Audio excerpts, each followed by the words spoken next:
we have seen that in August 1979, 39 Commonwealth Prime Ministers, including Britain, met in Zambia. They decided that Britain should invite the principals to the Rhodesian conflict to meet in the UK the following month to work on a settlement. The result was that arriving at Lancaster House in London on September 10th for the first of 47 negotiating sessions extending over 3 months, while the fighting and killing in Rhodesia continued, was Ian Smith, in rebellion against Britain for 14 years, but then staring at military collapse, Bishop Abel Muzorewa, the token Prime Minister who was fronting for Smith as his successor, and the leaders of the uprising against white rule, Robert Mugabe and Joshua Nkomo. Driving the belligerents towards settlement was the conference host, the British Foreign Secretary Lord Carrington. What threatened to break up the conference was not whether the new constitution to be drafted provided for a future government elected by the majority of adults on the basis of one man, one vote. Anything short of this would be completely unacceptable to the insurgent leaders and unacceptable to all the presidents and prime ministers of the Commonwealth. Even Smith and Muzorewa believed they could live with a government elected by the majority because they expected Muzorewa's party to win such an election. Rhodesian Information Services had conducted an all-out campaign depicting insurgents as bloodthirsty terrorists who killed any person, black or white, who balked at submitting to their demands. Given a secret ballot, Africans would not trust such people. One man, one vote was no longer the issue. What threatened to bring the conference to collapse was the demand by the insurgent leaders, most insistently Mugabe, that the land taken from Africans by force in the wake of the pioneer column's arrival in 1890 had to be returned to them. For the insurgent delegates, there was no greater impulse behind the ongoing uprising than recovering the land of which the people had been dispossessed. Since the pioneer column's first dispossession 80-plus years earlier, Africans by the hundreds of thousands had experienced being driven off their own lands and packed into congested reserves with poor soils and unreliable rainfall. No compensation had ever been offered them. But there was no way white Rhodesians would agree to make good for past injuries to blacks by giving their farms and urban lots to them. Were they responsible for what others had done? Agree to putting Rhodesia's history into reverse? 80% of the arable land in the country was owned by whites, who were 5% of the population. Whites owned all the towns and cities, even the crowded districts and slums where Africans were permitted to live.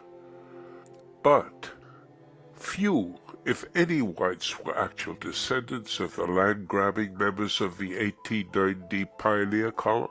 Of that force's 700 or so members, only 15 remained in Rhodesia by 1924. Temporary sojourn like this continued to be the pattern among Rhodesian whites, new people constantly entering, replacing those leaving.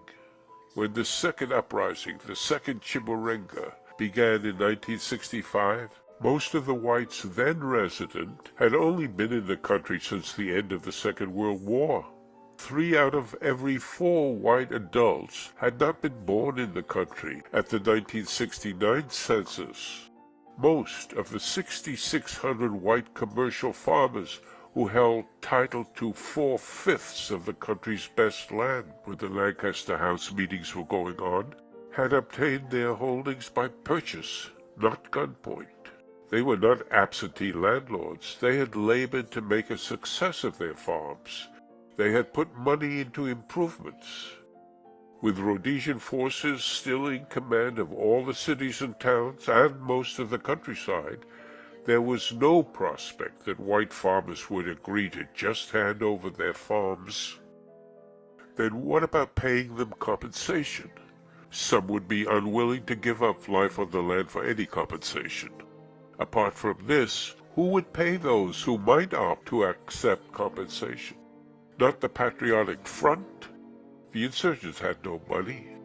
The British government, the Patriotic Front delegate at Lancaster House, reminded their host, Lord Carrington, of that which he needed no reminding, that former British governments had sent soldiers to force Africans to submit to the newly arrived white civilian intruders in 1897 and 98, then turned a blind eye to the resulting land seizures.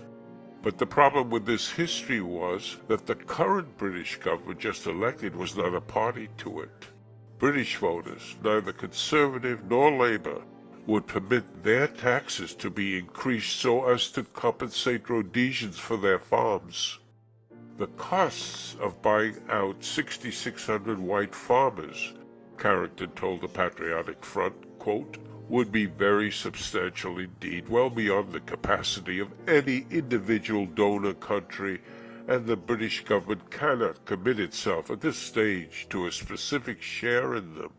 Britain was ready to provide some technical assistance and some initial capital for agricultural development, quote, within the limits of our financial resources. A paltry handout from Britain, was that to be all?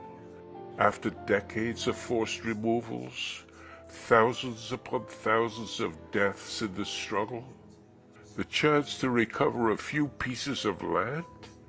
Mugabe had spent 11 years of that struggle in prison. We will win without this conference, even if it takes time. We will pack our bags and go back to war. Together with the entire Patriotic Front delegation, he walked out of Lancaster House. Across the road, in St. James's Park, winter was setting in. But Mugabe could not go back to war. The Patriotic Front's most crucial supporters, the governments of Mozambique and Zambia, could take no more war. They had allowed the insurgents to use their territories as bases, and they had funneled to them Soviet and Chinese weapons. While the talking continued in London, Rhodesian forces were busy destroying Mozambique's transport and communication systems, including bridges necessary to move 80% of Mozambique's rice crop. Destruction was also visited on Zambia's rail links to the ports in Tanzania and Mozambique, which handled its copper exports and nearly all its imports. Mozambique's President Samora Machel told Mugabe to get back to the conference. Otherwise, Mugabe was free to return to Mozambique, but henceforth only as an exile, no longer as head of a guerrilla force. Of course, without Mozambican bases for training and supply, and as jump-off points for infiltration, Mugabe's insurgents inside Rhodesia could not long continue to fight.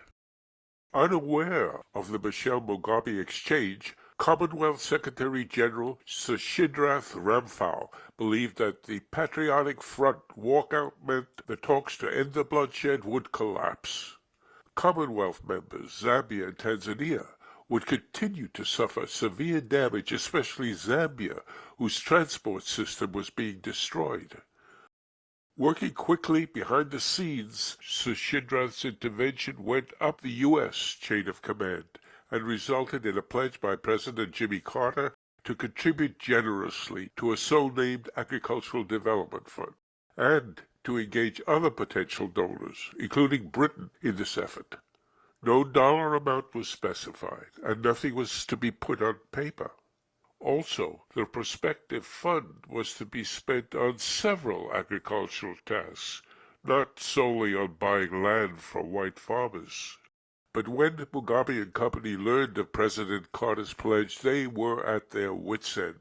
Closing their bases would have taken the victory they thought they were on the brink of, and substituting defeat.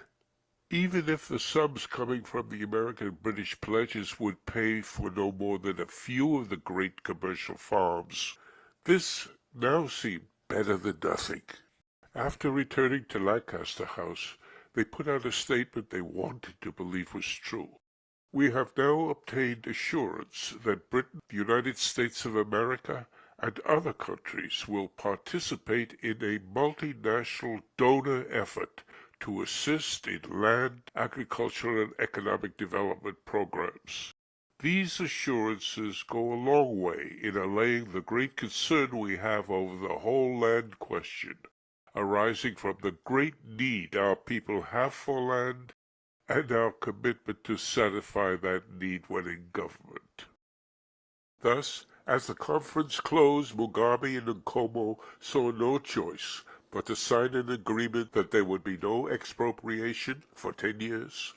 Whites who wished to keep their farms could keep them. The 12,000 civil servants would be paid their pensions in full, even those who had emigrated overseas. And the state coming out of these talks would be responsible for repaying Rhodesia's $700 million debt. Thus, if the Patriotic Front won the election to form the next government, it would have to pay off this huge debt, which the Ian Smith regime incurred to pay its soldiers and buy weapons aimed at killing insurgents. The money had come to the Smith government mostly from private lenders, including Swiss and German banks, in direct violation of UN Security Council sanctions against Rhodesia. Some delegates left Lancaster House, wondering whether anything worthwhile had been accomplished. Dr. Zige Mutambuka, one of the Patriotic Front delegates, later Zimbabwe's first Minister of Education, recalled working in a Zanland-run camp in Mozambique for Zimbabwean refugees. After one Rhodesian attack, we didn't have any huts or any cover. Our clothes had been destroyed, our books, everything.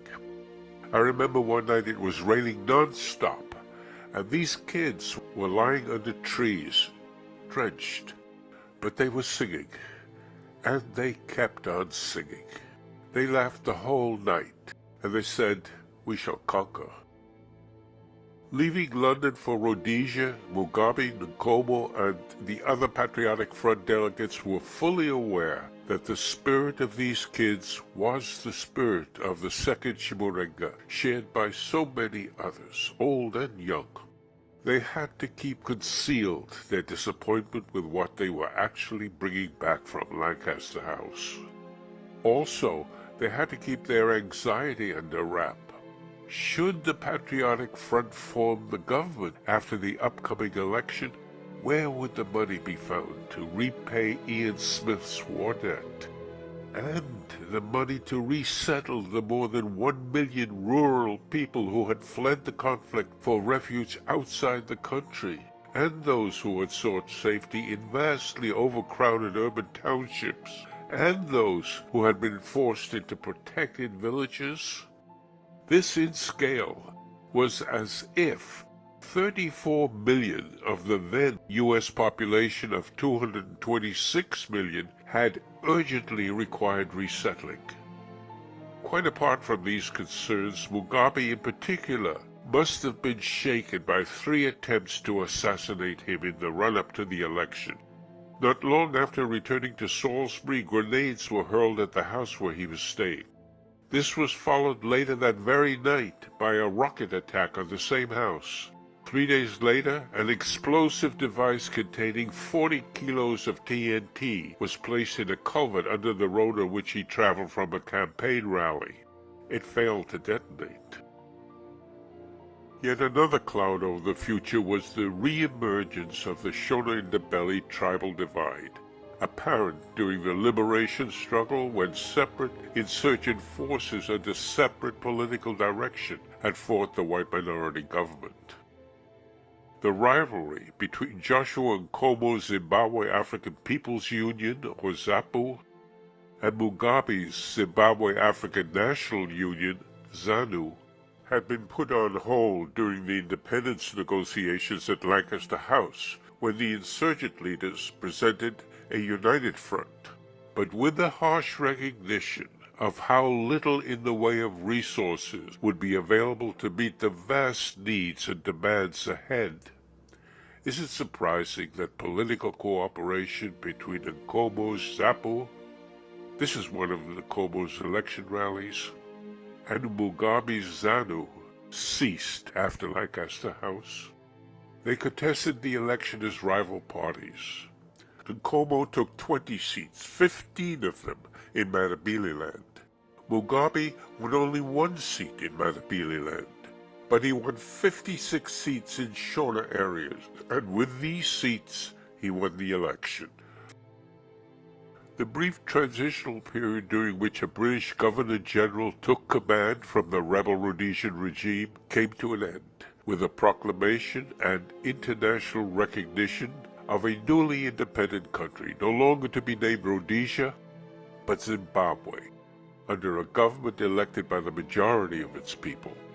Most whites and some blacks were shocked that Bishop Muzorewa's party of so-called moderates, which had had their blessing and which they expected to win the election, won only 3 seats. Instead, the election results put them in charge of ZANU, feared by them as a party of bloodthirsty terrorists, actual killers, headed by a self-proclaimed Marxist who had spent years in jail. What would the future hold? Mugabe understood the urgency of giving the white minority a sense of security. He had had to bury his anger over the restrictions he had accepted at Lancaster House, over redistribution of land, and restriction on many other changes. While heading the Zimbabwean guerrilla force operating out of Mozambique, he had observed that country rendered a basket case at independence when almost its entire Portuguese population exited, taking their experience, business, and technical skills with them, leaving behind not a single geologist. Of the former 350 railroad engineers, there remained 1.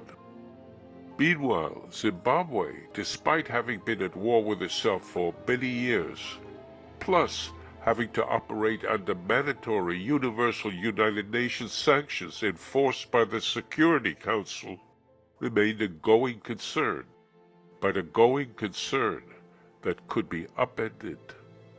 Political control of the country had changed, but this didn't transfer to blacks any of the advantages in education, experience, and skills whites had received from their former control. That Mugabe understood this seems clear from his victory speech. We will ensure that there is a place for everyone in this country. We want to ensure a sense of security for both the winners and the losers. There would be no sweeping nationalization of farms, factories, and banks. The pensions and jobs of civil servants were guaranteed. Farmers would keep their farms. Let us forgive and forget. Let us join hands in a new amity. Some of this was required by the Lancaster House Agreement, but Lancaster House determined none of his cabinet appointments.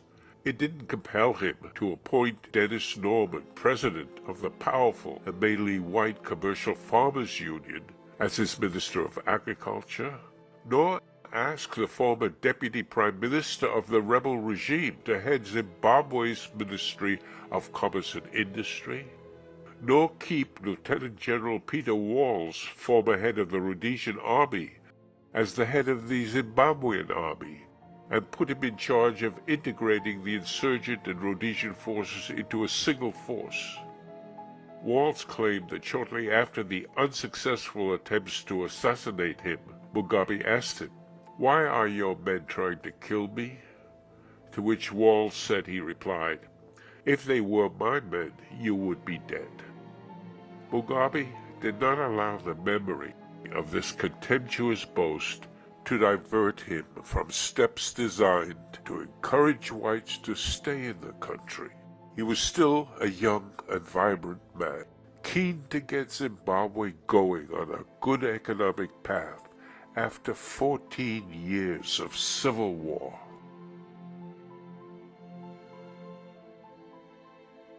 While the tasks facing the new government were daunting, Zimbabwe's economy was nothing like the disaster that had greeted Mozambique's new rulers at its independence.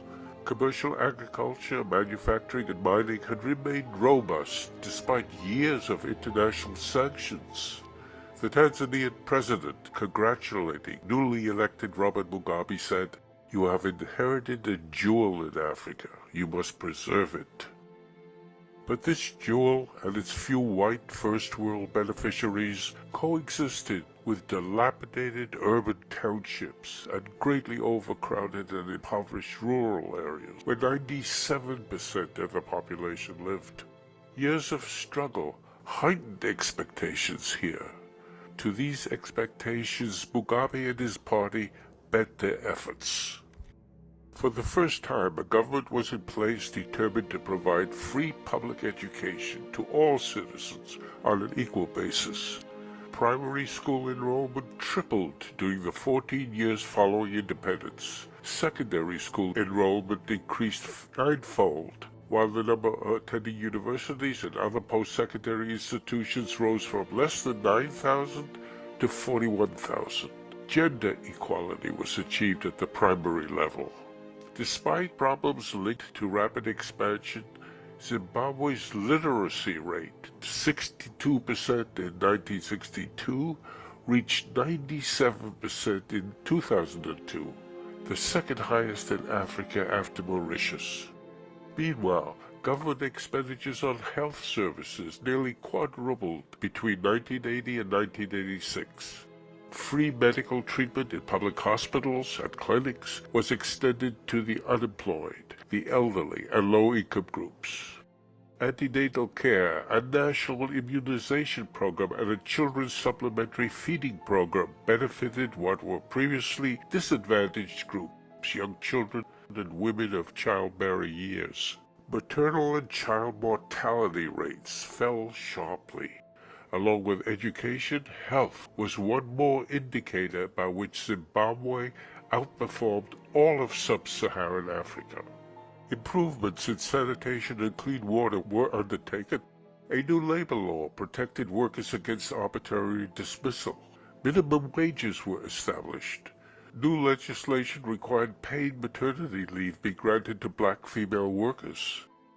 For the first time, black women were recognized to possess inheritance rights. A start was made in land distribution, with the settlement during the 5 years following independence of 40,000 black families on commercial farms abandoned by white owners during the war or subsequently purchased from emigrating whites. Half the cost of resettlement at this time was borne by Britain, half by Zimbabwe. The economy advanced spectacularly during the first years of Mugabe's administration. During 1980 and 1981 especially, gross domestic product grew by 11 and 10%, far exceeding the rate of population growth. This level of economic growth was spurred by reconciliation, by domestic stability, the lifting of economic sanctions, the opening of new export markets, and the stimulation of overall demand in the economy as a result of the government's redistributive tax and spending policies. Personal tax rates exceeding 50% on the high-income earners facilitated policies which directed more money into the pockets of people unable to delay in spending it. Despite having to pay more in taxes, the white commercial farmers who remained in the country enjoyed a good relationship with the new government. One white farmer declared that Mugabe's was the best government for farmers this country has seen. Indeed, the higher incomes which unimpeded market access brought them more than covered the extra tax they paid, and they were no longer subject to periodic counterinsurgency call-ups where they had risked their lives while leaving their families without their protection. But a severe drought in 1982 put a brake on growth. For many rural people, drought meant reducing meal times to 2 a day, and in areas where rivers ran dry, 1 meal a day. Agricultural exports, a mainstay of the country's earnings, were set back sharply. Manufacturing, much of which was engaged in processing farm products, was also hit. Simultaneously, a worldwide recession set in. Zimbabwe, Southern Africa's breadbasket, was now compelled to import food and to pay for it with loans from the International Monetary Fund, foreign governments, and private banks. Meanwhile, interest payments and capital repayments on Ian Smith's war debt remained obligatory. Soon, the only way Zimbabwe could pay the interest on old loans was by taking on new loans. It was in the political and economic interest of foreign governments to lend Zimbabwe money, not only for the interest earned, but because it brought its own companies profits and its own workers employment. This was because much of the loan amount came in the form of credits that had to be spent in the lender's country. A $30 million UK government loan to the Zimbabwean police required they use the money to buy British-made Land Rovers. Fate had set the country on a road where Zimbabwe would pay out more in interest than the total amount borrowed, leaving almost the entire amount borrowed still to be repaid, along with more interest. Drought and recession darkened Zimbabwe's horizon in 1982. Eventually, rain fell. After 16 months, the recession ended. Growth resumed, though at a diminished pace the remainder of the 80s. But a dark cloud remained. This was because less than 2 years after the conclusion of the uprising against white rule, systematic violence once more came to the fore, this time directed against the new state and by the new state. Few, if any, democratically elected national leaders can have been subject to as many assassination attempts as Robert Mugabe was. The 3 attempts prior to Zimbabwe's first democratic election have been mentioned. The 4th attempt was a plan to kill him and others on Zimbabwe's first Independence Day. The next year, that is, after Mugabe had appointed leading white Rhodesians to his cabinet and announced the policy of reconciliation, South African agents failed to kill him and others by blowing up his new party headquarters in Harare. 7 others died in the explosion and 124 were injured. 7 months later, shots were fired at his house in Harare by former members of the mainly Indabali Zimbabwe People's Revolutionary Army, or ZIPRA, one of the 2 insurgent forces that had fought the Rhodesian army during the liberation struggle. The state's military assets were also targeted. The year after independence, Nkomo Army Barracks was sabotaged by South African agents. Explosions destroyed $50 million worth in ammunition and equipment. The following year, mere days after the arrival of 8 new British-made Hawk jet fighters for Zimbabwe's Air Force, 4 were damaged in a sabotage attack. South Africa's government was anxious that the new black government not allow Zimbabwean territory to become a base for African National Congress insurgents heading into South Africa. To prevent this, the plan was to load Zimbabwe's government up with troubles. On the one hand, economic troubles, potentially even more damaging for Zimbabwe than the cost of replacing the jets and other destroyed military equipment, was an attempt by a small South African Defense Force team to cut the rail line to Beira in Mozambique, which carried most of Zimbabwe's overseas exports and imports. Although the South African team was intercepted in eastern Zimbabwe and some of its members were killed, subsequently Mugabe had to maintain Zimbabwe National Army units in Mozambique to patrol the rail line.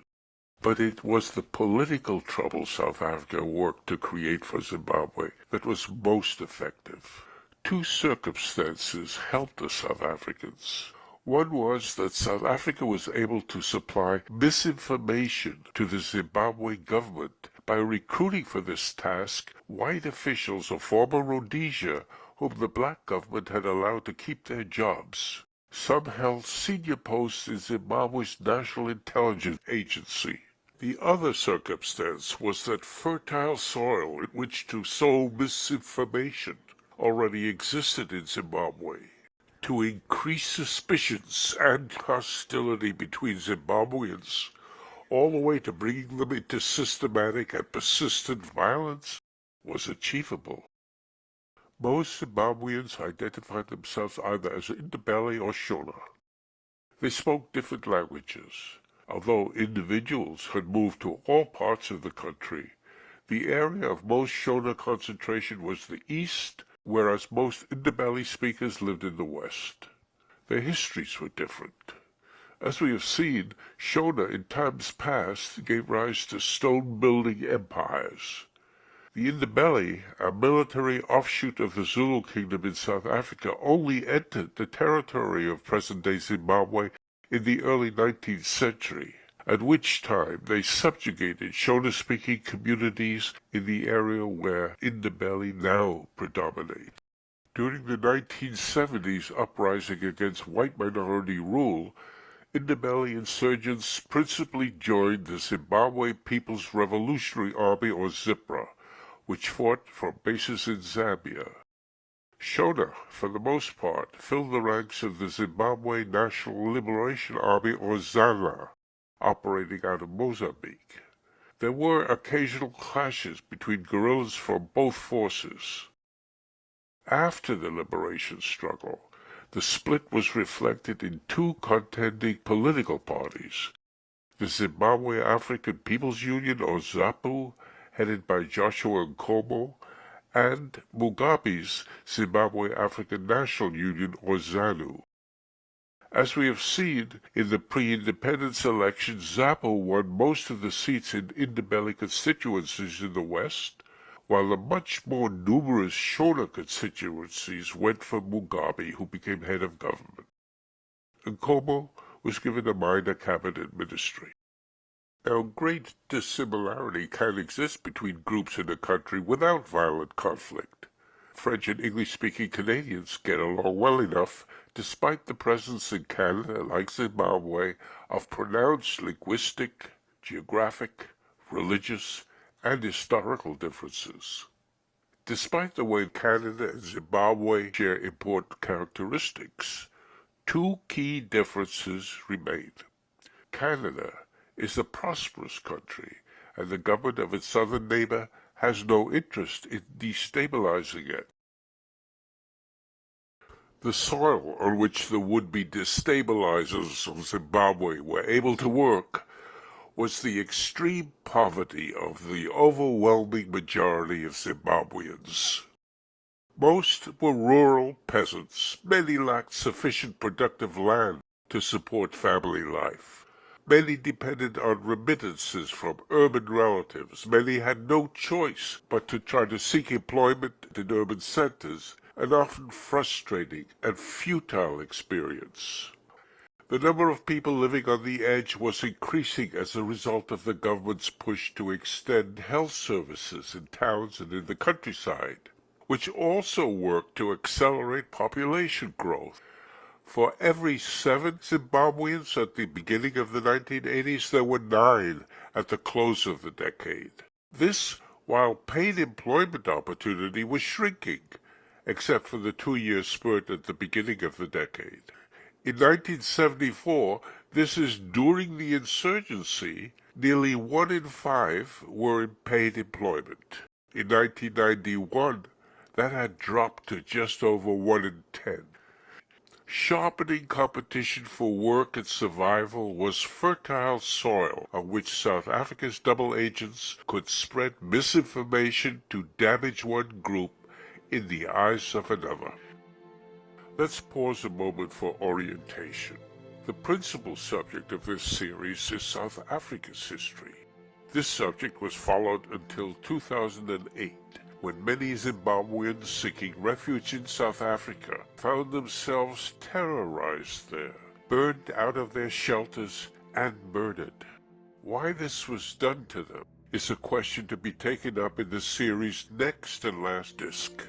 Why tens of thousands of Zimbabweans, desperate people, fled their country and into harm's way in South Africa. This brought us into the history of Zimbabwe.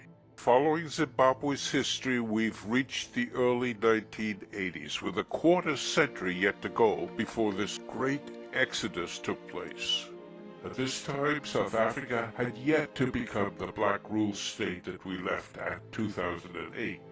In the early 1980s, its white minority was holding on to power, but with hostile black rule states on every border. Once white-ruled Rhodesia was replaced by black-ruled Zimbabwe, South Africa's national security officials became anxious to stop Joshua Nkomo's followers from helping African National Congress, ANC, insurgents infiltrate into South Africa from Matabeleland. During the early stages of Zimbabwe's liberation struggle, ANC fighters and ZIPRA units had fought together against Rhodesian forces.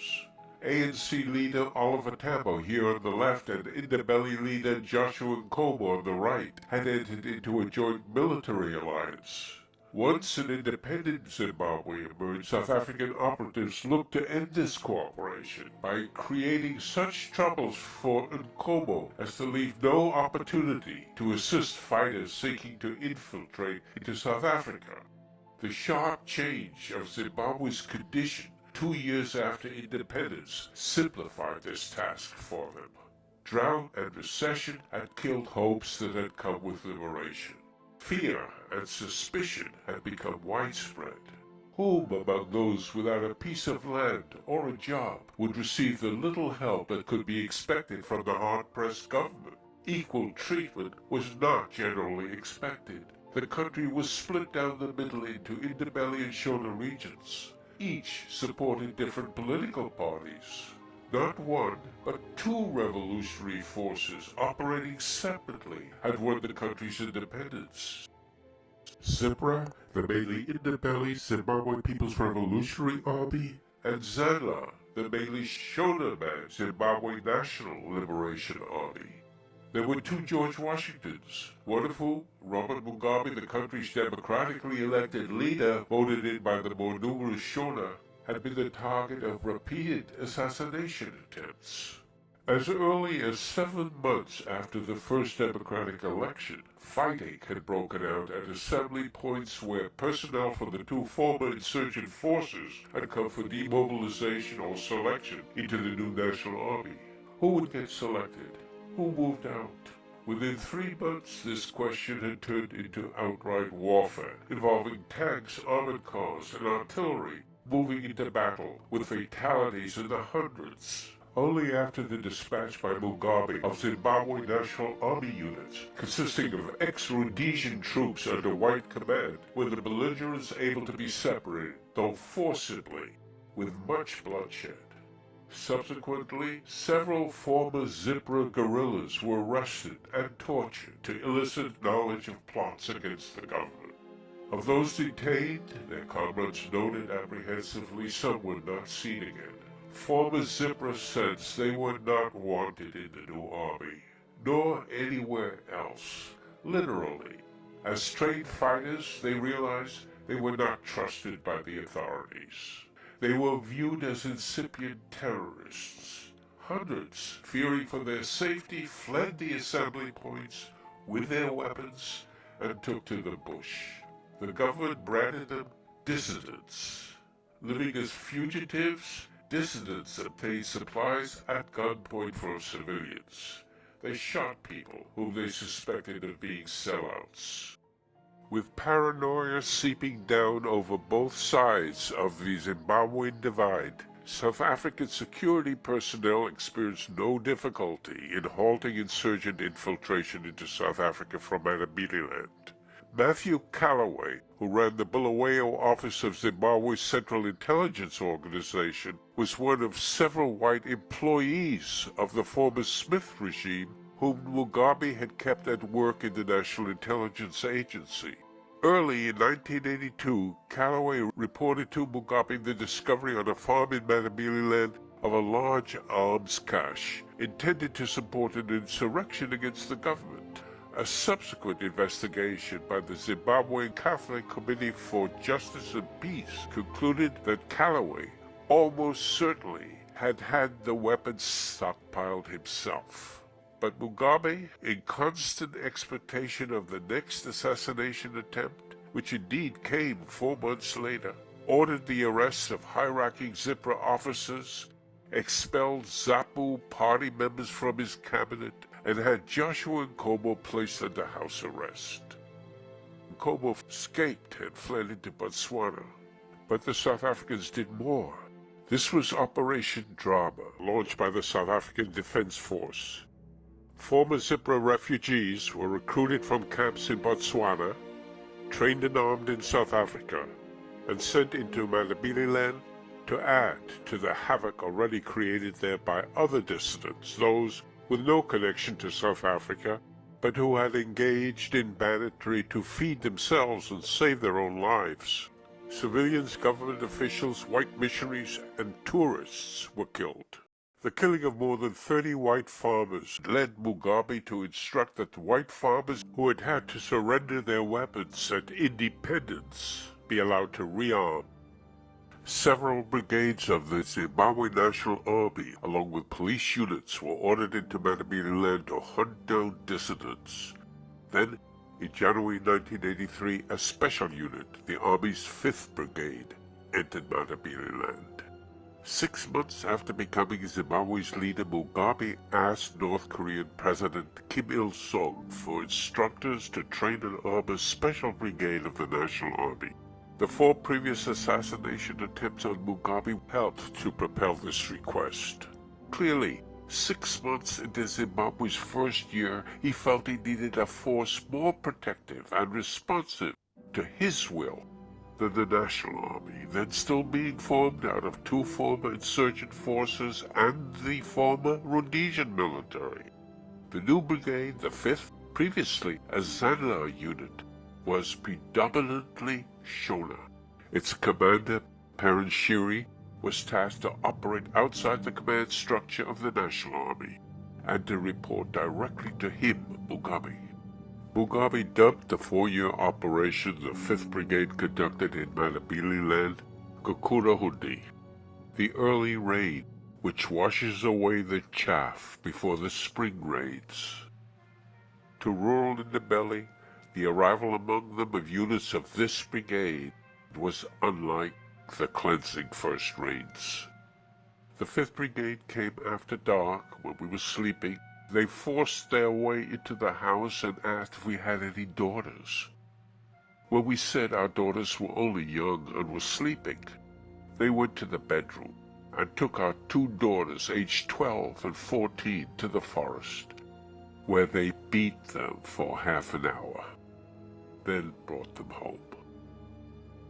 There were villagers who were gathered and divided into those forced to dig a mass grave, climb in, be shot, buried, even if still moving, while others were made to dance around the grave and sing songs in praise of the ruling party. If you were a demobilized former ZIPRA combatant, they would, quote, immediately level you, that is, kill you. But any young Ndebele man was assumed to be ex-ZIPRA, therefore a dissident, thus in mortal danger. In one action, 62 young men and young women were gathered on the bank of a river and shot down. A pregnant woman was accused of feeding dissidents. She was bayoneted open to kill the baby, then left to die. The 5th Brigade burned people in their huts while fellow villagers were made to watch. Mugabe and his brigade commanders were well aware from their own recently concluded fight against white minority rule that dissidents, whether South African-backed or otherwise, could not survive without help from the local population. Whether help was freely given or coerced made no difference. Greater terror was the only answer. Like the onset of the drought, which the people of Mandabililand were still hoping to survive, the atrocities being visited on them were beyond understanding, but they made sense to the perpetrators. One facet of the Gukurahundi designed to gather intelligence about dissidents that affected many people was the use of a food embargo, denying access to outside food supply for months. This resulted in the near starvation of 400,000 civilians.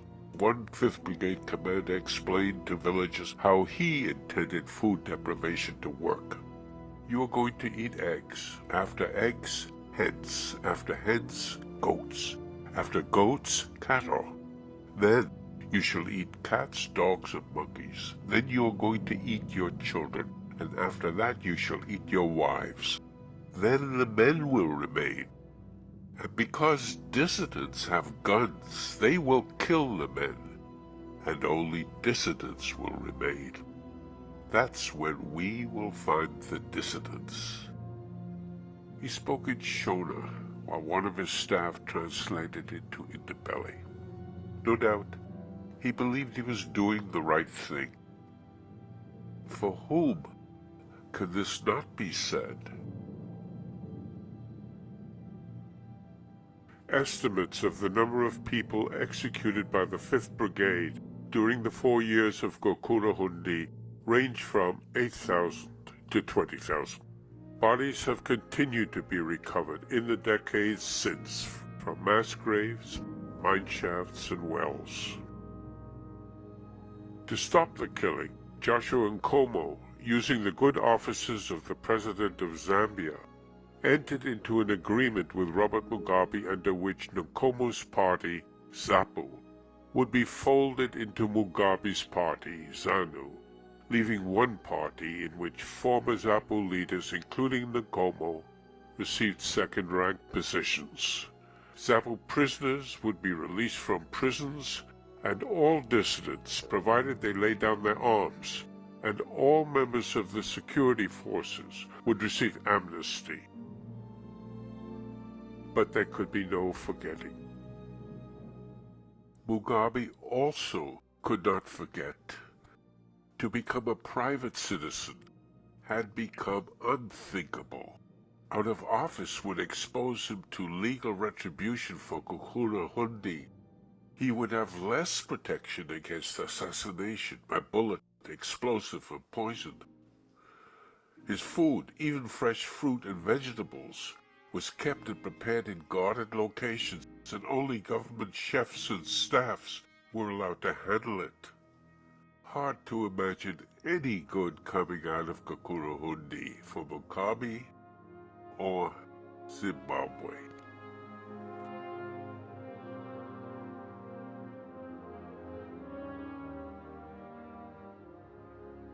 We saw that during the first 2 years of newly independent Zimbabwe, the value of goods and services being produced far exceeded the increase in the number of people added to the population. A general rise in living standards thus became possible.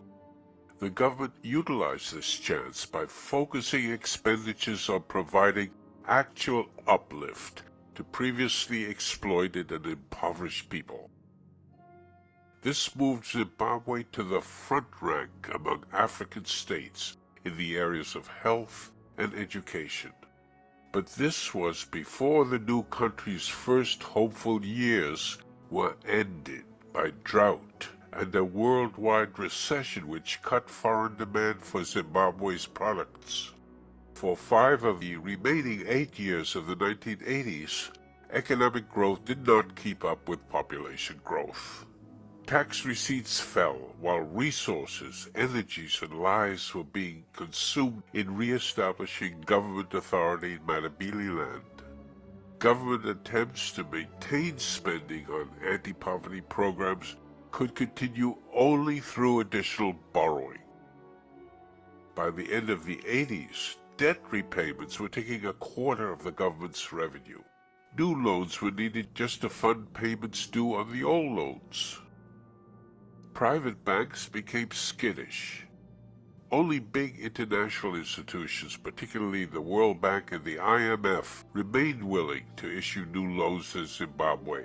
but only if Mugabe and his colleagues switched to policies designed to bring expenditures and revenue into line. The World Bank got its funds through its own borrowing from individuals and private institutions, and from money the bank's debtors repaid.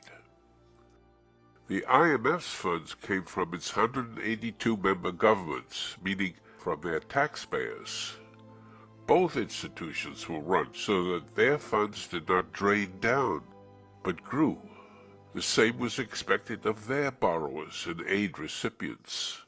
Structural adjustment was the term they used. Reduce government expenditure, set aside government interventions like minimum wage requirements and price controls, which reduce business incentives, add to business costs, and discourage investment. Let untrammeled business activity replace government intervention. The door to economic growth would then open. The IMF did not have to impose its economic structural adjustment program on a reluctant Zimbabwean government.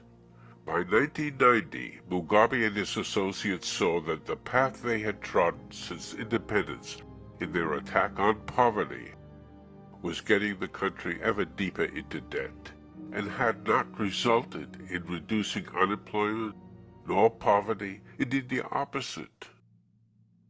The nearly 12,000 economists, financial analysts, environmentalists, and others on the IMF and World Bank staffs offered another way.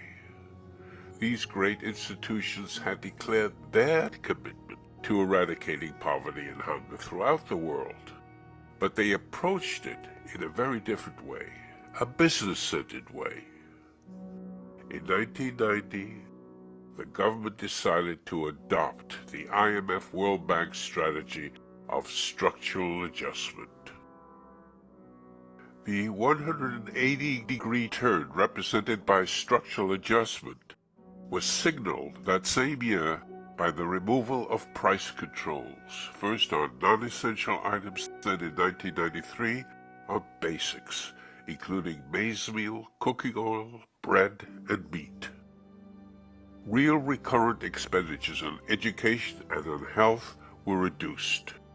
User fees were introduced for those seeking health services, and tuition and examination fees demanded of students. Also welcomed by the still mostly white business community were changes in tax rates. When Mugabe's government had first taken charge in 1980, both personal income and corporate tax rates were boosted to fund the early anti-poverty programs. Now, in another reversal, came reductions in personal income tax rates on high-end earners and reductions in corporate tax rates. To make up for the prospective loss in the state's revenue, sales taxes, which take greater percentages out of low incomes than out of high incomes, were raised dramatically to a rate of 17.5%. Also changed were worker protections. Government would no longer set minimum wages, nor require employers to obtain approval from the labor ministry before dismissing a worker, because this was now thought as contributing to low investment and even unemployment, as companies were reluctant to take on new hires because of great difficulty if it became necessary to let any go. Accelerating the upward spiral of prices untethered by the removal of price controls were successive devaluations of Zimbabwe's currency. The idea behind currency devaluation was to boost Zimbabwe's export sales by setting a lower exchange price for the country's currency in relation to foreign currency, thereby making Zimbabwe's goods cheaper for foreigners. Foreigners could exchange their currency for more of the devalued currency, enabling them to buy more goods priced at the devalued currency. Meanwhile, Zimbabweans themselves then faced higher prices for everything, because the purchasing power of the Zimbabwean dollar had been officially reduced. The anticipated upsides were that more export sales would create more employment in export industries, and the foreign currency earned through these sales was essential to purchase foreign machinery and machine parts, the lack of which had been hobbling Zimbabwean industry and commercial agriculture. Clearly, structural adjustment represented a great change in the thinking of the country's leaders.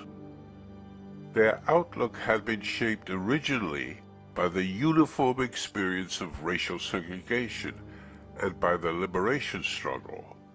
The struggle years especially had forged a sense of we, a binding together of the interests of leaders and led, educated and illiterate persons, urban and rural people, a great diversity. With liberation achieved and placed in charge of the country, Mugabe and his colleagues felt an obligation to improve the lot of the many who had made their own rise possible. Their sense of being part of the we they expressed in the new policies which moved Zimbabwe to the top rank of African states in terms of health and education. But time and disappointments, months without rain, recession, foreign sabotage, ethnic rivalry and violence, even the effects of well-intentioned policies, health measures that multiplied live births, thereby increasing the numbers needing to be kept in good health, and ever-expanding numbers needing to be educated, and the numbing inability to find jobs for even half of the graduates. The problems were outpacing the solutions. This began to overwhelm. With memory of the struggle years fading, the sense of we-ness faded. Feelings of us and them became ever more decisive. It was a natural change.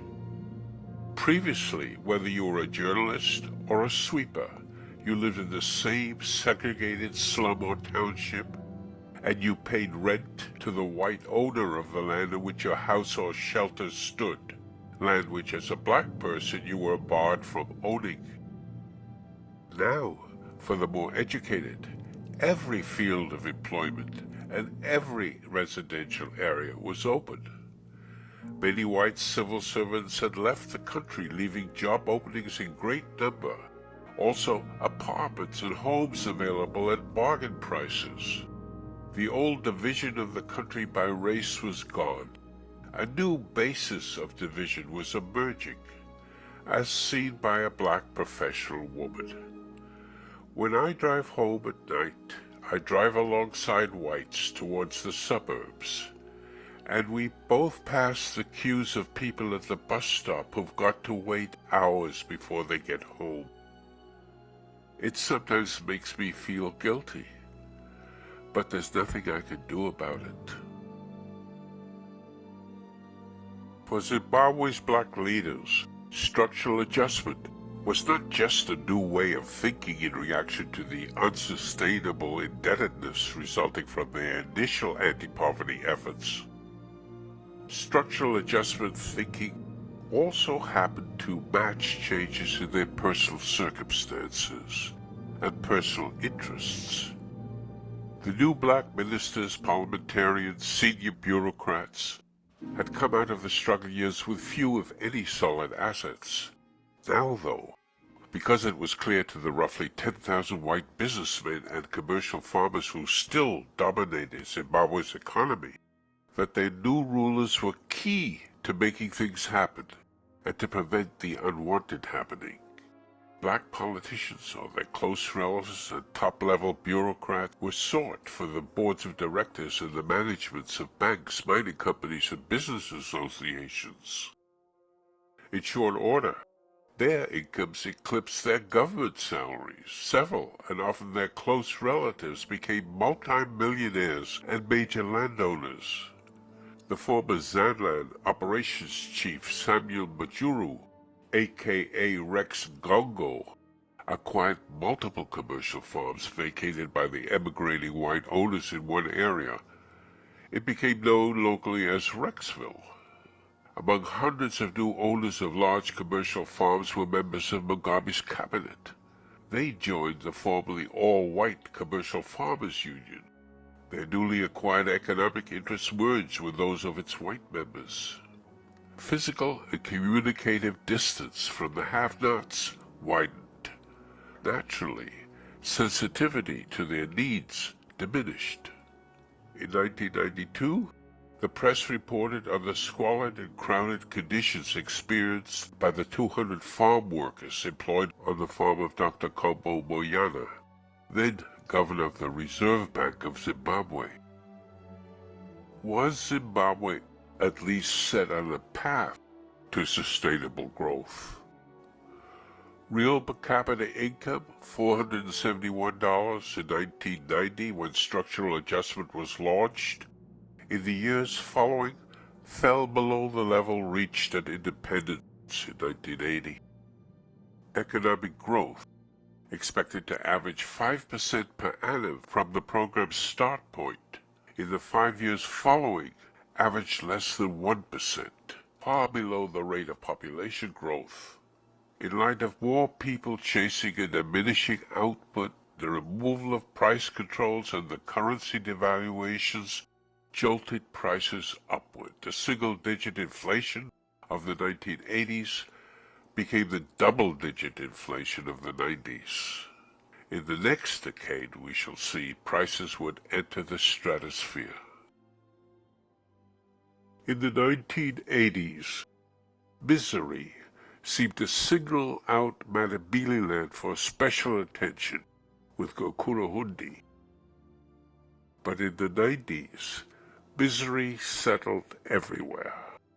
Because of the imposition of service fees at government hospitals and clinics, poor pregnant women delayed seeking medical attention, causing the post-independence decline in the rate of infant and maternal mortality to be reversed.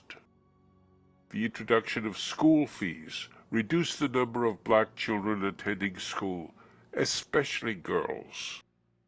In the rural areas, where 70% of the population lived, the suffering was greatest because, even in years when weather was not a problem, the lack of enough fertile soil meant that 30% of families couldn't raise enough food to survive. They depended on remittances from family members and relatives in towns who were newly confronting huge price rises. Some only of the responsible factors for the striking downturn subsequent to adoption of structural adjustment in 1990 are clear. One was the onset, the very next year, of Zimbabwe's worst drought of the century. Agricultural exports, one of the country's principal earnings, was dealt a huge blow, as was manufacturing, which processes agricultural input. Even mining, with its heavy use of water. Zimbabwe was also hit by one of the harshest HIV and AIDS epidemics in the world, infecting nearly 1 in 4 adults. Along with the cuts in health service expenditure, this helped move the public health system towards collapse. Despite structural adjustment, one area that escaped significant expenditure reductions was defense spending, even though South Africa ceased posing a threat to Zimbabwe from 1990 on, when the talks that would end apartheid began. While government expenditure was reduced in many areas in accord with the policy of structural adjustment, this was not a consistent practice. In 1992, government passed the Political Parties Finance Act, which provided for public financing of political parties with more than 15 seats in Parliament, of which there is but one, the party that enacted this law. Also, funds appropriated for public purposes was misappropriated for private purposes, as when 2 national housing schemes designed to provide affordable housing for low-level civil servants were looted of their asset to build mansions for government officials and the well-connected. First Lady Grace Mugabe, obtained several millions from the fund to build a mansion named Graceland in a posh suburb of Harare. Humans sitting in offices could conceive programs such as structural adjustment, but cannot measure their success or failure in practice, because in the field they become adulterated with extraneous factors that cannot be separated out, such as the effects of weather, the effects of corruption, and so on.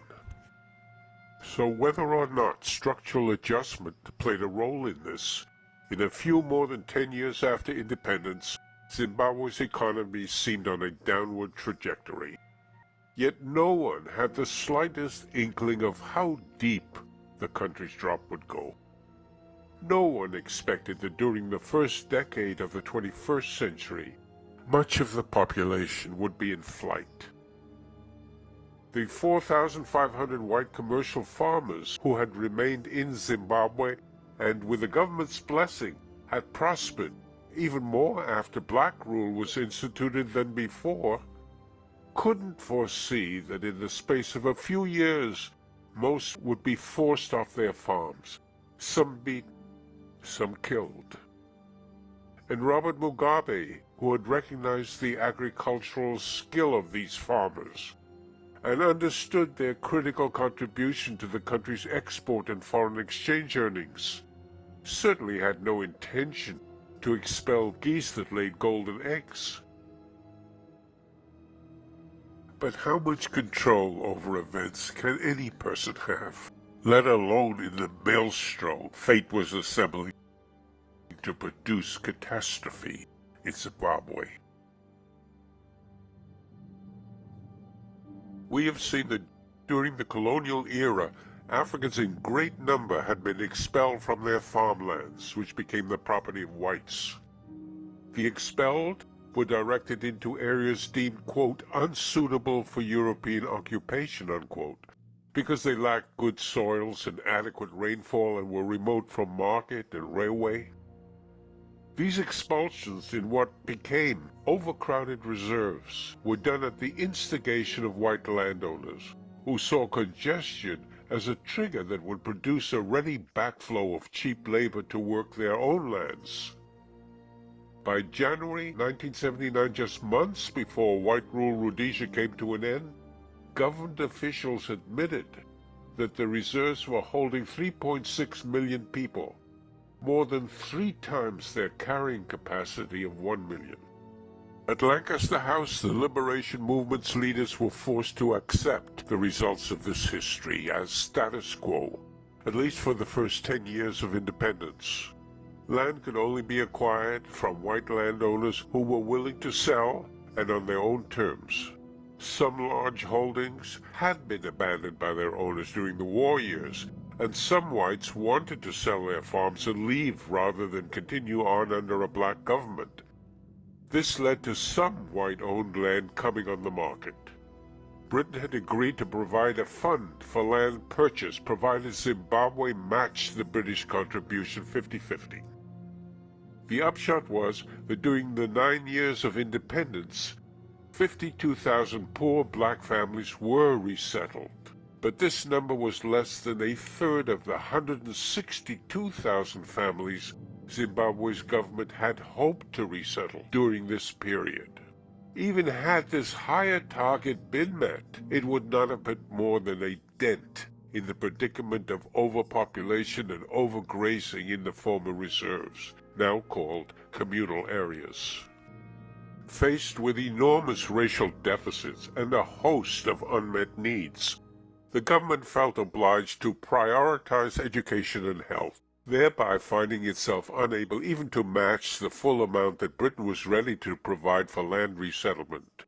We had wanted to resettle 162,000 families within 3 years, Mugabe explained. It just proved to be impossible, because it was completely beyond our management and our resources. Even after the willing buyer, willing seller restriction on land acquisition expired in 1990, The limited target of resettling 162,000 families remained unmet. In 1992, Zimbabwe's parliament cancelled the willing seller requirement and authorized the government to establish the price, subject to a court challenge. Yet government leaders still held back from this first opportunity to dispossess white commercial farmers wholesale and to place large numbers of the landless on vacated farms. They understood that the white commercial farmers were highly skilled at their enterprise, made full use of the economies of scale afforded by their large holdings, and contributed massively to the country's foreign exchange earnings, as well as to its tax revenue. Dividing each large commercial farm into numerous small farms to be worked by families whose background was in subsistence farming, with none of the training, experience, and equipment of the current operators, would sharply cut the government's revenue stream, leaving less money available for all other anti-poverty programs, while only further depressing the economy. Britain would hardly contribute any more money to resettlement costs if Britain's kith and kin were reported undergoing dispossession. And if Zimbabwe so far diverged from the market principles central to structural adjustment as to engage in expropriation of private property, loans from the World Bank and IMF probably would be unattainable. What was to be done? Young rural men without a piece of land of their own entering cities, looking for jobs that were not to be had. Money from Britain left unclaimed because Zimbabwe's government was unable to come up with a matching amount. Drought returning again in 1995. Falling incomes at the same time as double-digit price increases. HIV infecting 1 in 4 adults. Land-starved, food-starved families from overcrowded communal lands moving without authorization onto commercial farmland, onto state farms, into national parks, into state forests. Police dispatched to help commercial farmers evict the occupiers. Since independence, economic calculation had ensured government protection for the 4,500 remaining white commercial farmers. But the widening imbalance between the rates of economic and population growth and the spread and deepening of suffering undermined the confidence of Mugabe and his key colleagues, shifting them off economically centered decision-making. The white commercial farmers were left adrift. This became clear in August 1997, following published reports describing massive looting of a $36 million War Victims Compensation Fund that had been set up to compensate injured veterans of the Liberation War. Cabinet officers, members of parliament, senior government officials, some of whom it was reported had never been near a war zone, drained much of the fund. The list included the commander who had led the Gukurahundi operations in Matabeleland. He was compensated for, quote, polyarthritis and mental stress disorder, unquote. Member of Parliament, later Vice President Joyce Mujuru, got $39,000 for poor vision and mental stress disorder. Mugabe's brother-in-law got $70,000 for scar on the knee and ulcers, adding up to a 95% disability. He was about to leave for a diplomatic posting in Canada. Veterans of the Liberation War disrupted the annual Heroes' Day ceremonies at Harare's Heroes Acre, where Zimbabwe's unknown soldier is buried. They banged drums and chanted, interrupting Mugabe in mid-speech. Government ministers yelled at the veterans for their lack of respect, calling them bandits. The veterans retaliated. They marched through downtown Harare, some in rags, some with crutches, and ransacked the ruling party's headquarters. Hesitant to test whether the police, many of them former combatants themselves, would obey orders to use force against the rioting veterans, Mugabe agreed to meet with their leaders in his office alone. They demanded that each veteran receive a demobilization payment equivalent to $2,800, which they said had been promised 17 years back but never received. In addition, a $150 monthly pension. This was an amount greater than the average monthly pay of a factory worker. Also, free health care for the 50,000 members of their veterans organization, and free schooling for their children. Nothing had been budgeted for this. Nevertheless, Mugabe agreed. Their ready success encouraged the veterans to return for a second try. This time, they got Mugabe's assent to add another $2,000 to the demobilization payment and $40 more to the monthly pension. It was estimated that the cost to the country of this was $400 million, none of which had been budgeted for, money which the government did not have. To raise cash for the payments, the government increased sales taxes. Additional cash was obtained by printing it. This resulted in food prices rising, the price of the most basic food, maize meal, rising 36%. News that 98 former white farms had been leased to government officials at minimal cost prompted the veterans into a third visit to Mugabe's office with a new demand, namely that 5 million hectares of the country's land area, that is 12%, be given to members of their organization who were landless. Government would have 4 months to settle half the landless veterans, the remainder by the middle of the following year.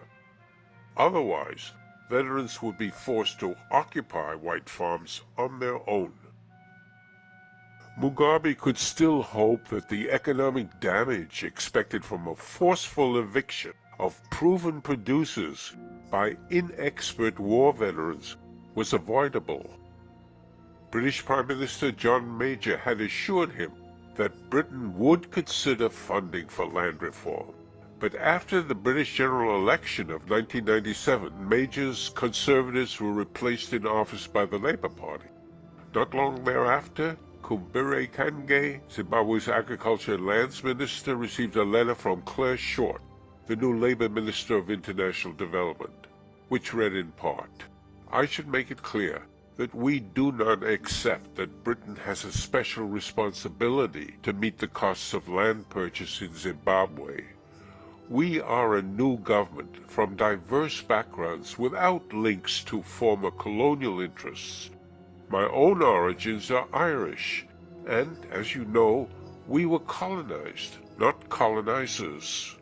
She added, "We would be prepared to support a program of land reform that was part of a poverty eradication strategy, but not on any other basis.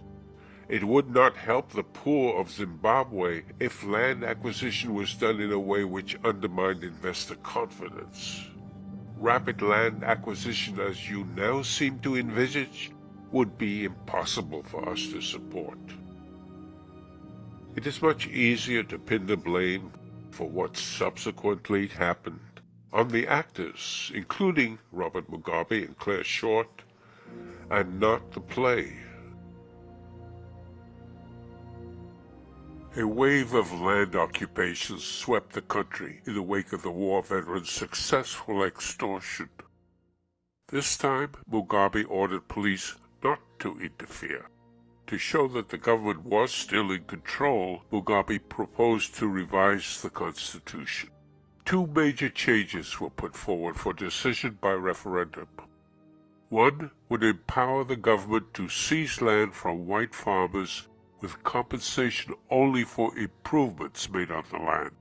There would be no compensation for the land itself, as no compensation had been paid to the original owners when they were forced off this land in the colonial era. Britain had been the supreme authority then, so if any compensation were to be paid to the current owners, that would be Britain's responsibility. The other major proposed constitutional change would allow Mugabe to stay in power for 2 more terms. He was already 75 years old, and would ensure immunity from prosecution for political and military leaders accused of committing crimes while in office. Mugabe and ZANU, the ruling party, had undergone 5 previous honestly fought parliamentary and presidential elections, winning each handily. But the deepening economic crisis clouded the party's prospect in the upcoming June 2000 parliamentary election, making winning the February 2000 referendum on immunity from prosecution all the more essential. A newly formed, potent opposition party, the Movement for Democratic Change, or MDC, headed by the leader of the Zimbabwe Congress of Trade Unions, Morgan Tsvangirai, was gathering the support of urban workers and the urban unemployed, along with student and church groups, as well as the white minority, especially the white farmers, who until then had largely supported the ruling party or had not participated in party politics at all. Now, openly supported the MDC. They were not numerically significant, but their 320,000 farm workers foresaw an even bleaker future for themselves if the farms were broken up into small pieces for distribution to subsistence farmers from the communal areas. They would willingly accompany their employers to the polls. Foreign money, Mugabe learned, was filling the MDC's war chest. He also learned that Tsvangirai was touring rural Manabeleland, speaking about the Gukurahundi and villages near mass grave sites. At one such site, he said, "This was a barbaric operation by ZANU. It should never have happened. It was a sad episode in our history, and the MDC will obviously want to see justice being done if it comes to power. Such human rights abuses should be revisited, and those responsible will have to account for their actions." For Mugabe and his colleagues, therefore, the constitutional referendum in February and the parliamentary election a few months later were absolutely critical. To their shock, the proposed constitutional changes were defeated by nearly 55% of those voting. This was the first time since independence the government had lost at the polling booths. Now, with no constitutionally embedded protection from prosecution, the government couldn't allow for the possibility of a second defeat by the new Movement for Democratic Change, the MDC, in the upcoming parliamentary election. At stake for government leaders and supporters, and for the military and police, at stake personally, that is, were questions of life, liberty, and welfare, quite unlike elections in prosperous countries. If the MDC came to power with Manabeleland solid in support, those responsible for the mass killings of the Gukurahundi top to bottom could expect to be charged in the courts. Also, opposition leaders and their supporters, not having yet had the opportunity to feather their own nests, could be counted on to seek punishment for the massive corruption engaged in by the former incumbents. In 2012, a non-governmental organization, the Anti-Corruption Trust of Southern Africa, published, next to the names of 56 senior government officials, staff, and relatives, the corrupt actions in which each person was implicated, plus a summary of each case. Several of these cases, predating the year 2000 parliamentary election, had been parked in the courts without any attempt at prosecution by the Attorney General's office. Among those implicated in the Anti-Corruption Trust listing of corrupt office holders and activities and not prosecuted was Ignatius Chombo, Minister of Local Government. Divorce proceedings between him and his wife Marion led to a rare public exposure of the quantity of assets at stake, and these were the properties of but one ZANU family.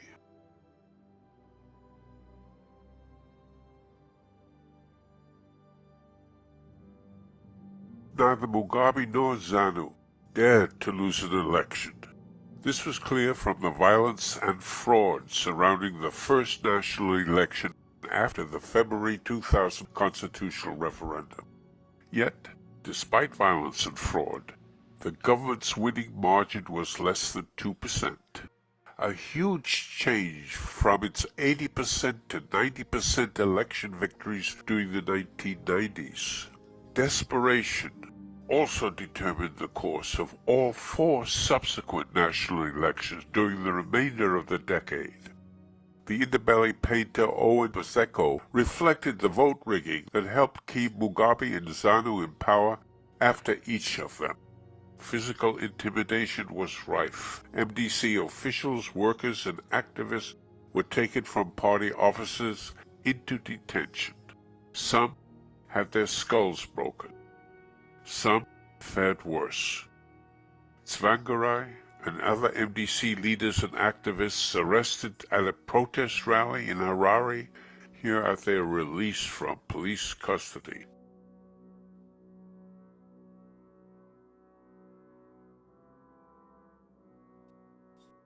The advance towards Zimbabwe's economic collapse and population flight continued without letup.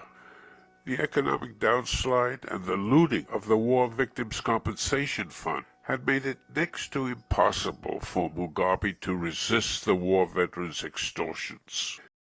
But he was under no illusion about what would happen to the economy, and his own difficulties following all-out seizure of white commercial farmland. But those consequences, the economy would crater even faster, unemployment and anger at him would grow, were effects less immediate than the terrible unpleasantness that would ensue instantly if he denied the war veterans. At least he could count them now on his side. Soon after their meetings with him, without waiting for official authorization, hundreds of war veterans and other hard-pressed families began occupying white-owned commercial farms.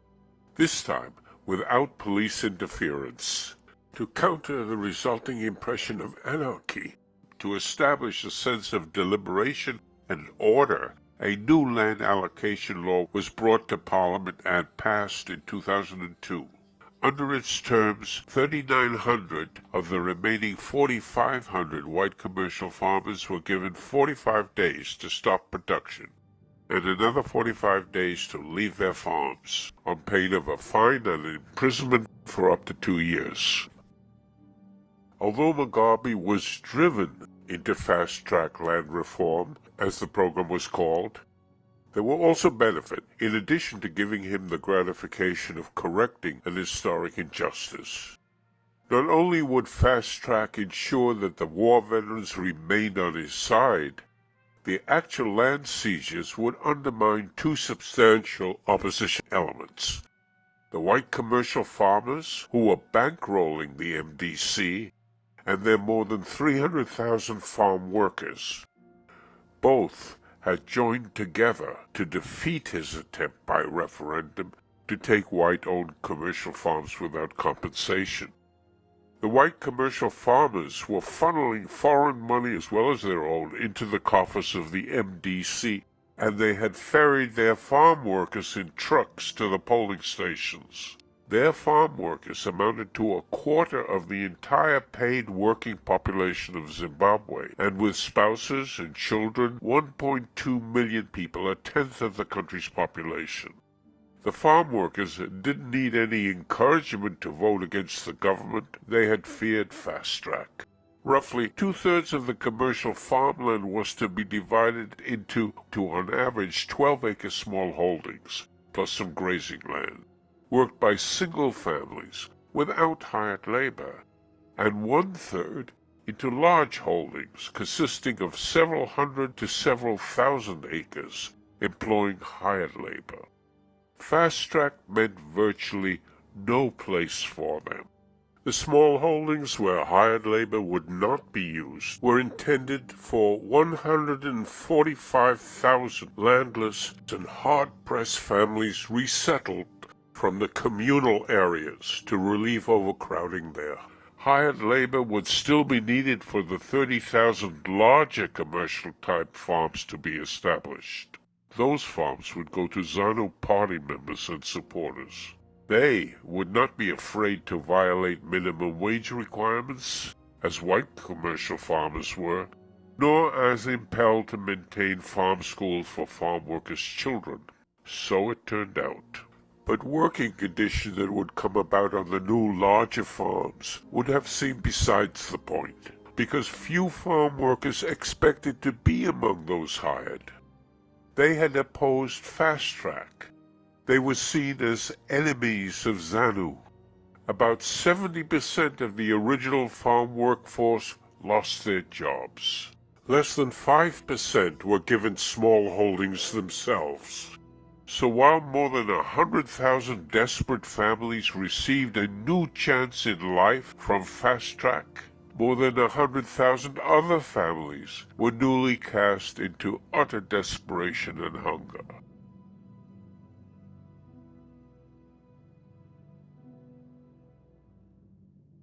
In an atmosphere of deteriorating living conditions nearly everywhere and rising levels of anxiety, many farm workers and their family members were assaulted by teams of war veterans and ZANU militants before being driven off the farms.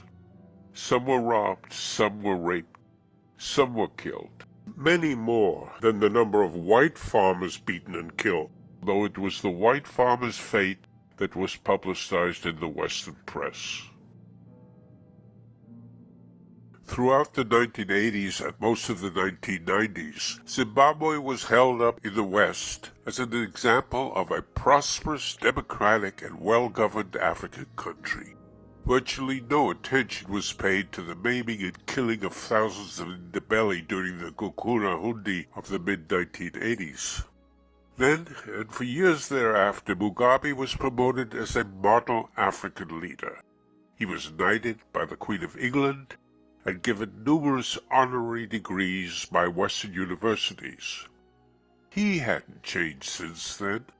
He remained anxious to stay alive, and thus needed to hold fast to power. Although thoroughly aware of the importance of the work done for the economy by white commercial farmers, and long protective of them, not his motives, but his circumstances had changed. When the property of whites was taken without compensation, and a number of white farmers were killed, several unwanted consequences, anticipated but unavoidable, followed. 1. The West cut off aid.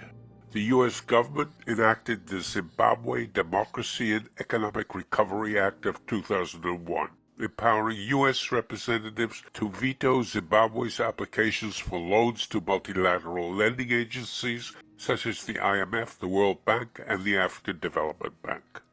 With Zimbabwe more than $1 billion in repayment arrears, the IMF cut the country off from further borrowing.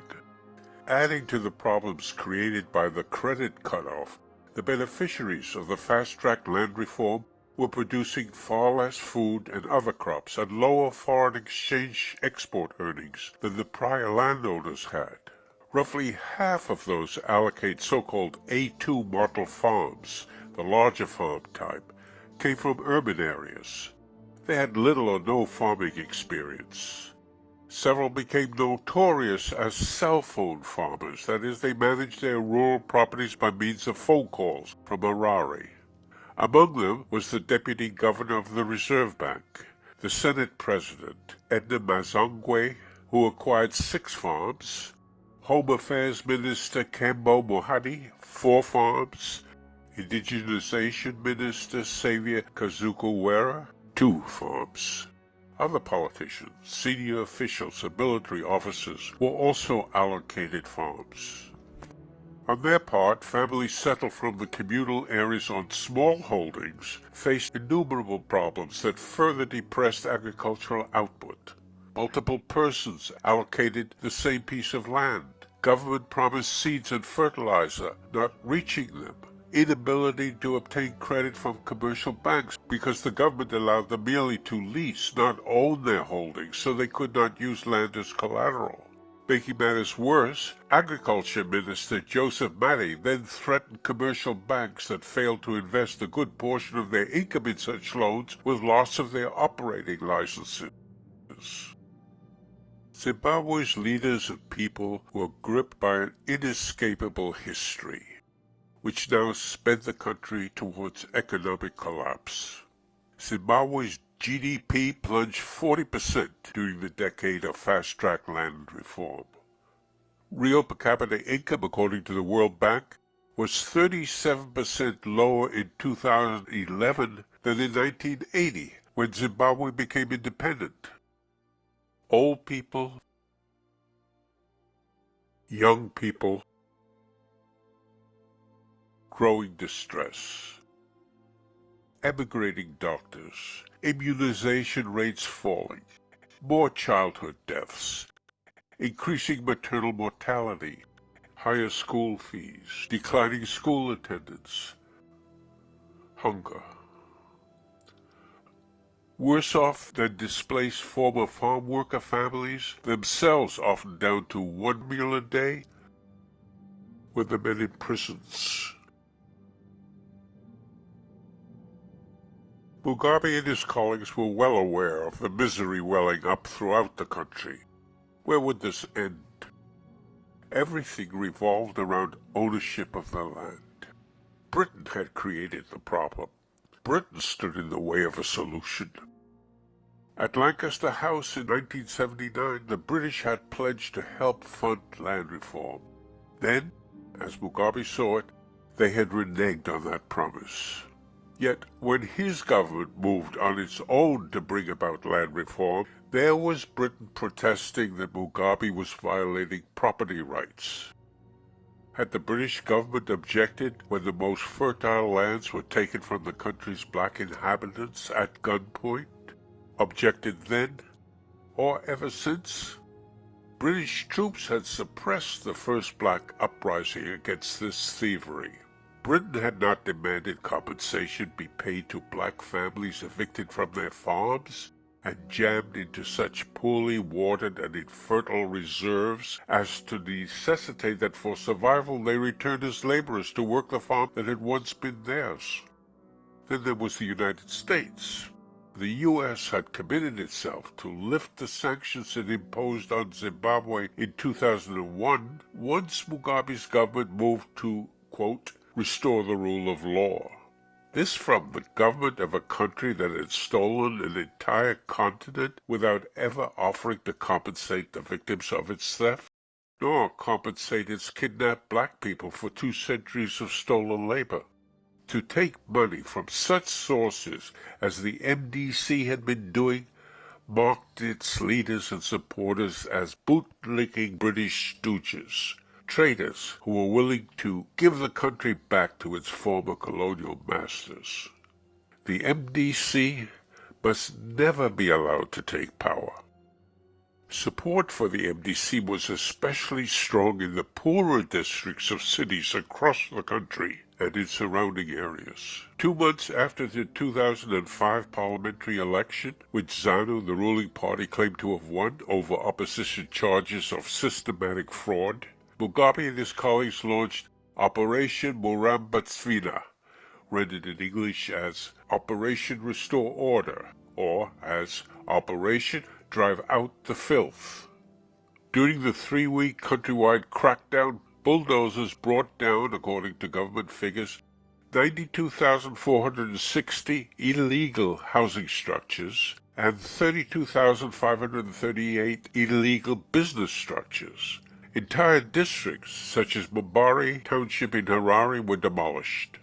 Some people were forced by the police to destroy their homes at gunpoint. Zimbabwe's police commissioner said the operation was meant to clean the country of the crawling mass of maggots bent on destroying the economy. A principal target were money changers, whose foreign currency assets, increasingly in short supply, were seized by the government. UN investigators estimated that close to 600,000 people lost their homes, and close to 100,000 lost their main source of livelihood. Farm workers displaced by fast-track land reform were evicted once more from land which didn't belong to them.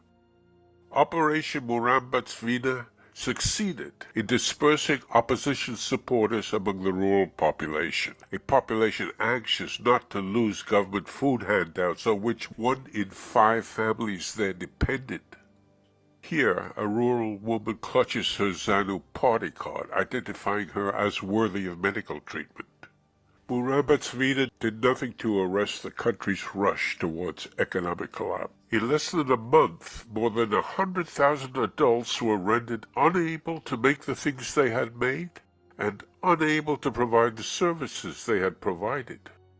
Multiplying the shortages stemming from the drop-down in agricultural produce, once the system established by white commercial farmers was abolished by fast-track land reform, with the shortages arising from the cutoff in foreign credit, and the shortages resulting from Operation Murambatsvina.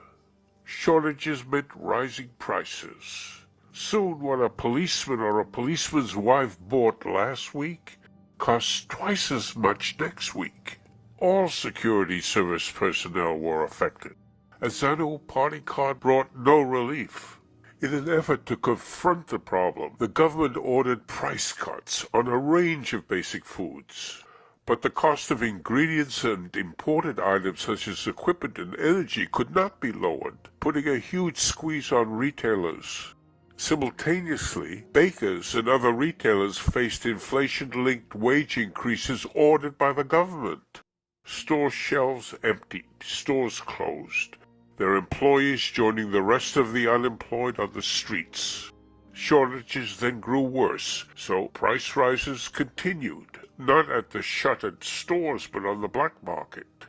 Here children discovered corn kernels spilled from a passing truck. For the dwindling number of workers still employed, particularly police and soldiers, immediate wage increases were vital. But where was the money? The money came from the government's own printing establishment, which was soon operating 24 hours a day.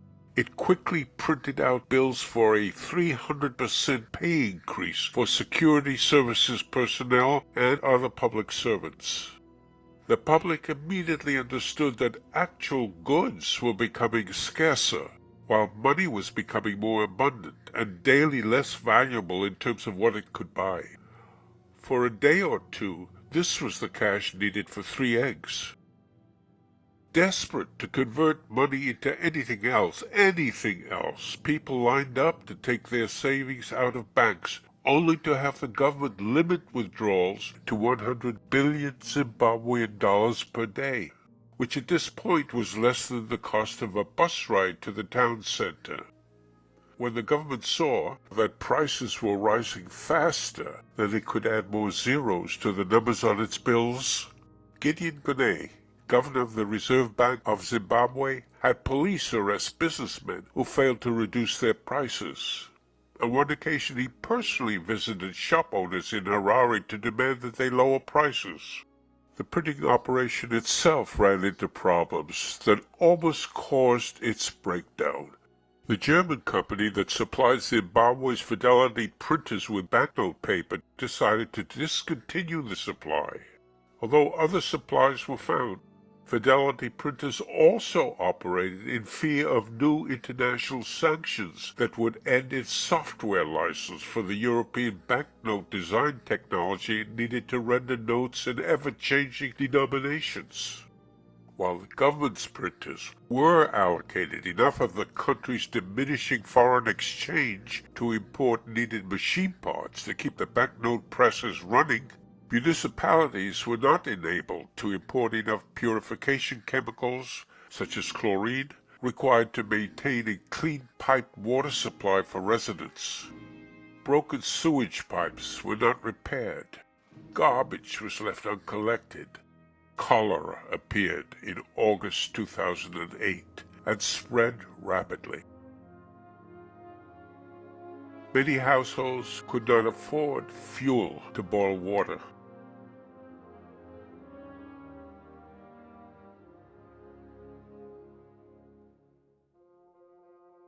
adding to the severity of the outbreak was that more than 1 in 4 people were already weakened by HIV and AIDS, and by hunger. The country's public health system, once the model for much of Africa, had collapsed. Beginning in 2006, Zimbabwe's dwindling number of doctors and nurses had gone on strike for 5 weeks, seeking a pay increase of nearly 9,000%. Healthcare was all but non-existent.